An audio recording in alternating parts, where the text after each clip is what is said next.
திருக்குறளுடைய சிறப்பு என்னன்னா, எந்த ஒரு புத்தக நூல் எழுதும் போதும் யாரையாவது வாழ்த்தி தொடங்கணும். முதல் அதிகாரம் பேர் என்ன?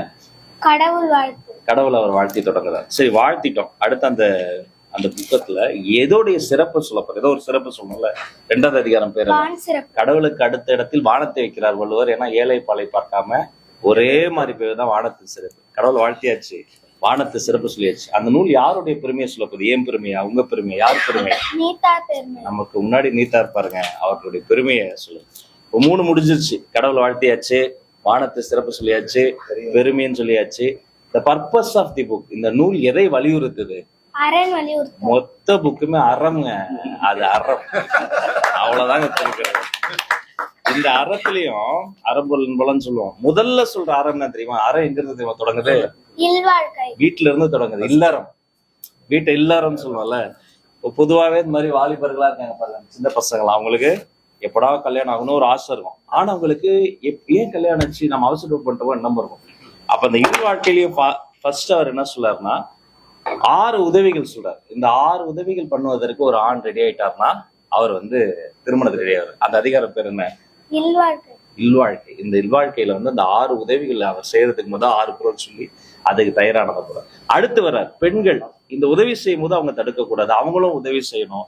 அவர்களுக்காக ஒரு அதிகாரம் வருது. அந்த அதிகாரம் அந்த வாழ்க்கை துணையினுடைய நலத்தை டக்கு டக்குன்னு வருது பாருங்க. இல்வாழ்க்கை இவருக்கு, வாழ்க்கை துணை நலம் அந்த நம்மக்கு. இல்வாழ்க்கை வாழ்க்கை துணை ஒன்னா சேர்ந்துட்டா வீட்டுக்குள்ளார என்ன வரும்? அழகான குழலினது யாழினது என்பர்த்த மக்கள் மடலை சொல் கேளாத. இப்ப இதுதான் அறம்.